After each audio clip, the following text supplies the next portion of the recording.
ዮሐንስ ወንጌል ምዕራፍ 15 ላይ ያለውን ቃል ነው የምናገረው። ይሄ ቃል ስለ ፍቅር ነው የሚያስተምረን። ፍቅር ደግሞ ታልፎ በቀራንዮ ላይ የተሰጠን ኢየሱስ ነው። ይሄንን ኢየሱስን እያወራው ፍቅሩን እየተናገርኩ የእናንተ ነገር ይለቀቃል።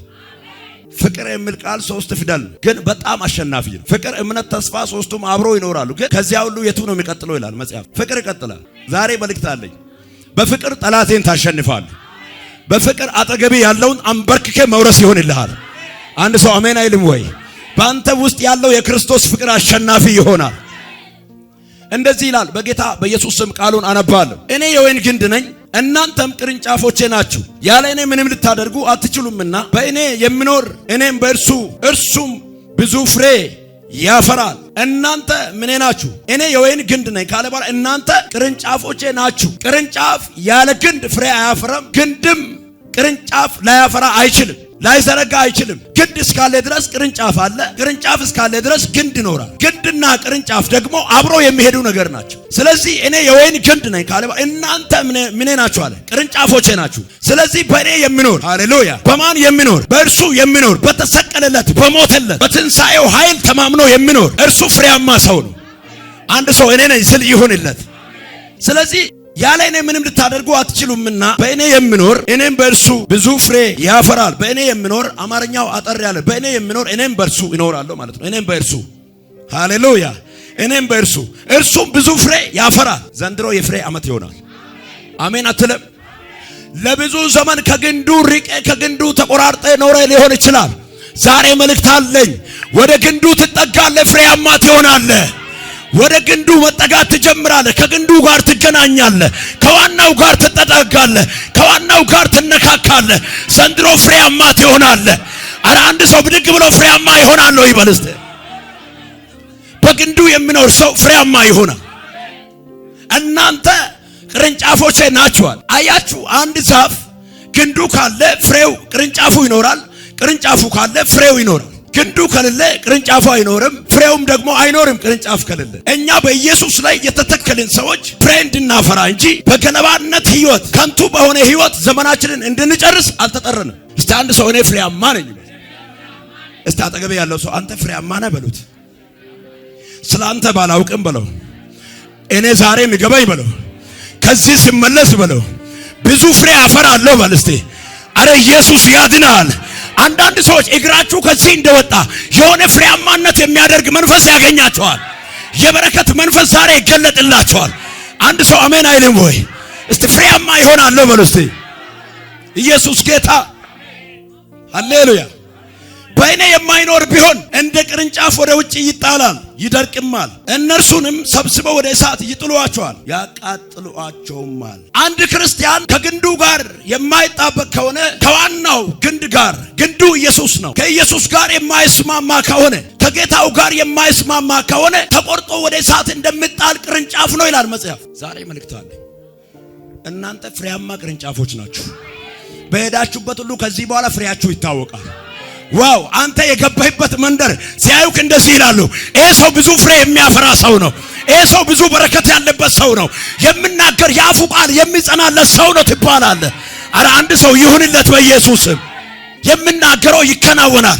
ከዚህ ሰው ጋር እግዚአብሔር አለ፣ ከዚህ ሰው ጋር ጌታ አለ የሚባል ታምራት አንዳንድ ሰዎች ቤት ላይ ድንገት ዛሬ ይሆናል።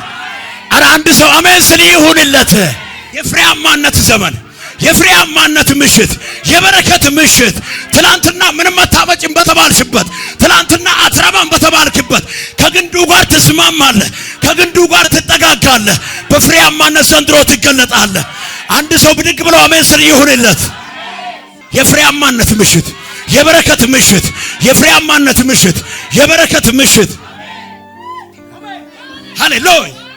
አንድ ሰው አጠገቡ ያለው ሰው ነካ ያርግና ልቀቀኝ በለው። እኔ ዛሬ በለው ወደ ብዙ ፍሬ ሊገባ ስለሆነ እስቲ ልቀቀኝ በለው። አረ ኢየሱስ ያድናል። ለብዙ ዘመን በወሬ የያዘ፣ ለብዙ ዘመን የረገመ፣ ለብዙ ዘመን ምንጭን ያደረቀ፣ ለብዙ ዘመን በረከትን የበላ የአኪጦፌል ምክር ዛሬ ይገለበጣል። አሜን ትላለህ ወይ? ይሁንልህ በኢየሱስም። ከ6 ሴቶች በላይ ለረጅም ዘመን ጠብቃችሁ ያጣችሁ የናንተ በረከት እንደዚህ እየተወረወረ እጃችሁ ይገባል። አረ አንድ ሰው አሜን ይበል። በዚህ ጋር 3 ሴቶችን አይቻለሁ። ከ3ቱ 2 እናንተ ናችሁ። በኢየሱስ በምስክርነት ትመጣላችሁ። እግዚአብሔር እንዲያል እየተወረወረ በረከታችሁ እጃችሁ ይገባል አለ። አንድ ሰው አሜን አይልም ወይ? አሜን አትልም ወይ? ዛሬ እግዚአብሔር እንደዚህ ይላል፣ ለዘመናት የተገደበ ምንጭ ይለቀቃል። ዛሬ ሰይጣን ጉዱ ፈላ። ከግንዱ ያለያየ ጉዱ ፈላ። ከዚህ ከእውነተኛው ግንድ የለያየ ጉዱ ፈላ። ዛሬ ከግንዱ ጋር ትጣበቃለህ፣ ፍሬያማ ትሆናለህ። አንድ ያስጨነቀ ጎረቤት እያየ፣ አንድ ያስለቀሰ ጎረቤት እያየ፣ አንድ አትረበም ያለ አንድ ሰንበዴ እያየ ዘንድሮ የአንድ ሰው ነገር ይቀየራል። አረ አንድ ሰው አሜን። አልገባህም? እኔ ለምን እንደምጮህ አልገባህም? ግንዱ ሲመጣ ከግንዱ ጋር ስትጣበቅ ኢየሱስን ስታገኘው ፊት ለፊት እሱን ስታየው ነገሪ አለመለወጥ አይችልም። ነገርሽ አለመቀየር አይችልም። እስቲ አንድ ሰው የኔ ነገር ተለወጠ ይበልስ። ዛሬ ነገራችሁ ይቀየራል። ዛሬ ነገርሽ ይቀየራል። ዛሬ ነገሪ ይቀየራል። አንድ ሰው ነገሬ ተቀየረ ይበልስ። የአንድ ሰው ነገር ዛሬ ይቀየራል። የአንድ ሰው ጉዳይ ዛሬ ይቀየራል። የአንድ ሰው ቤት ዛሬ ይቀየራል። የአንድ ሰው ትዳር ዛሬ ይቀየራል። የአንድ ሰው ኢኮኖሚ ዛሬ ይፈወሳል። የአንድ ሰው የተበላሸ ጉዳይ ዛሬ ወደ እጁ ይገባል። እንካ ውሰድ በኢየሱስ ባተ። ዘንድሮ ለዘመናት ፊት ግጥም ብሎ የቆመ እንደዚህ የተደበረ ስፍራ ይለቃል። አሜን አትለኝ ወይ? የሰማይ አምላክ እግዚአብሔር ለአንዳንድ ሰዎች ዛሬ ማታ መዋጋት ይጀምራል። ከእውነቱ ያራቃችሁን እግዚአብሔር ይመታዋል። ከበረከቱ የለያችሁን እግዚአብሔር ይመታዋል። አንድ ሰው ለኔ ነው ስል ይሁንለት። እንዲህ ይላል፣ በእኔ ብትኖሩ ቃሎቼም በእናንተ ብኖሩ የምትወዱትን ሁሉ ለምኑ ይሆንላችኋል። በእኔ ብትኖሩ ቃሎቼም በእናንተ ብኖሩ ለምኑ፣ የምትለምኑት ሁሉ ምን ይሆናል? ይሆንላችኋል። ታዲያ ከግንዱ ጋር አትጣበቅ፣ ከግንዱ ጋር አትታረቅ፣ ግንዱን አትፈልግም። ርቄ ነው ያለው ተጠጋ፣ ርቄ ነው ያለው ቅረበው። ዛሬ እንዲህ ብዬ እናገራለሁ፣ ከዚህ ግንድ ጋር ትስማማለህ። ያመነ ሰው ካለ ይሁንለት። ያመነች ሴት ካለች ይሁንላት። ያመነ ወንድም ካለ ይሁንለት። አንድ ሰው አሜን ስል ይሁንለት። ከዚህ ግንድ ጋር ከተጣበቅ የተኛውም ተቃውሞ ብነሳብህ አንተን አይነቀንቅ። ምክንያቱም የያዝከው ግንዱን ስለሆነ ዋናው ላይ ስለተደገፍ የሚገፋው ሁሉ አንተን ሳይሆን ዋናውን ነው የሚገፋው። ዛሬ መልእክት አለኝ። አንተን የነካ የአይኔን ብሌን የነካ ነው ይላል መጽሐፍ ሲናገር። ስለዚህ እግዚአብሔር እንዲህ ብሎኛል፣ ለዘመናት የተዳፈረን አንድ ስፒሪት ዛሬ ይገለብጣለሁ አለኝ። ከአንዳንድ ሰዎች ቤት ላይ አውሬ ዛሬ ይወጋል። ስለዚህ በእኔ ብትኖሩ ቃሎቼ በእናንተ ብኖሩ የምትለምኑትን ሁሉ ይሆንላችሁ። ለምሳሌ እንውሰድ። ይሄ አዳራሽ በእነዚህ ግንዶች ላይ ነው የቆሙ ምሰሶዎች ናቸውና ምሰሶው ከሌለ አዳራሹ ወይ እዚህ ጋር አንዱ ብነቀል ወይ ይሰበራል ወይ ይወድቃል። ኢየሱስን ያላዘ ሰው ከኢየሱስ የተለያየ ሰው ብዙ ጊዜ በሕይወቱ ውድቀት ይበዛል። መጽሐፍ በዓለም ሳላችሁ መከራ አለባችሁ ይላል። ልክ ነው። ግን ከጌታ በመራቅ የሚመጣው ስብራት ደግሞ እጅግ የከፋ ነው። ችግር የለውም። ከጌታ ጋር እየኖራችሁ ትፈተናላችሁ። ግን ያንን ፈተና ደግሞ ጌታ አሸንፋለሁ ብለዋል። ትክክለኛ ነው። እሱ የተሸነፈ ነው። ክብር ለኢየሱስ ይሁን። እስቲ አንድ ሰው አጠገቡ ያለው ሰው ገፋ ያርገውና ለተሸነፈ ጉዳይ በለው ጊዜን አታቃጥል በለው፣ ወደፊት ሂድ በለው።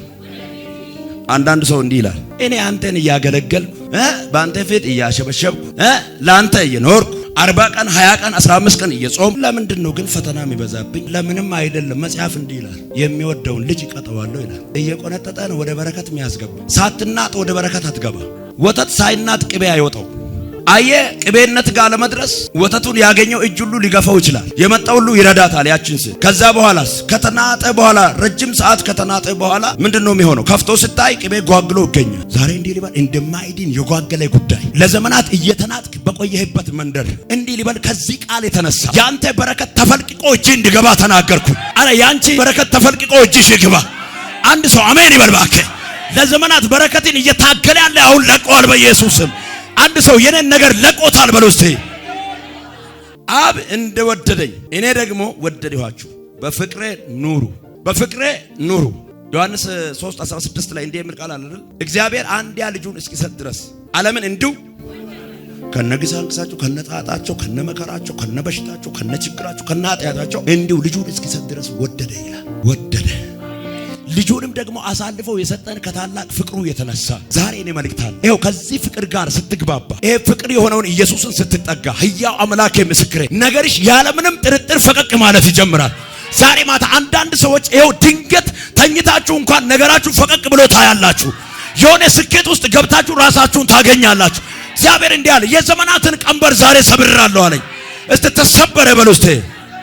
ስለዚህ በፍቅሬ ኑሩ። እኔ የአባቴን ትእዛዝ እንደጠበቅሁ በፍቅሩም እንደምኖር ትእዛዜን ጠብቁ፣ በፍቅሬ ትኖራላችሁ። ብትጠብቁ በፍቅሬ ትኖራላችሁ። ደስታዬም በእናንተ እንዲሆን ደስታችሁም እንዲፈጸም ይህን ነግራችኋለሁ። ደስታችሁ በእኔ እንዲሆን ደስታዬም በእናንተ እንዲኖር ይህን ነግራችኋለሁ። ኢየሱስ ያድናል። ከዚህ ፍቅር የተነሳ አንዳንድ ሰዎች ዛሬ ያሸንፋሉ። በእውነት ይኸው በደንብ ስሙ። 3 ሰዎች ከዚህ ስትወጡ ሊያሳዝናችሁ የተዘጋጀውን ስፒሪት እግዚአብሔር ከዚህ ፍቅር የተነሳ ቀደመ። ይኸው ሊቀድማችሁ ያለውን እግዚአብሔር እባቡን ቀድሞታል። በረከቴን ሊቀድም ያለውን እግዚአብሔር አውሬውን ቀደምኩት አለኝ። እግዚአብሔር እንዲህ አለ፣ ሊቀድማችሁ ያለውን ቀድማለሁ አለኝ። አላውቅም፣ ለአንዳንድ ሰዎች እግዚአብሔር እንዲህ አለ፣ ስለቀደምኩላቸው በረከታቸው እጃቸው ይገባል አለኝ። ስኬት እጃቸው ይገባል። የአገልግሎት በራቸው አሁን ይከፈታል። አንድ ሰው ዘሎ አሜን ስል ይሁንለታ።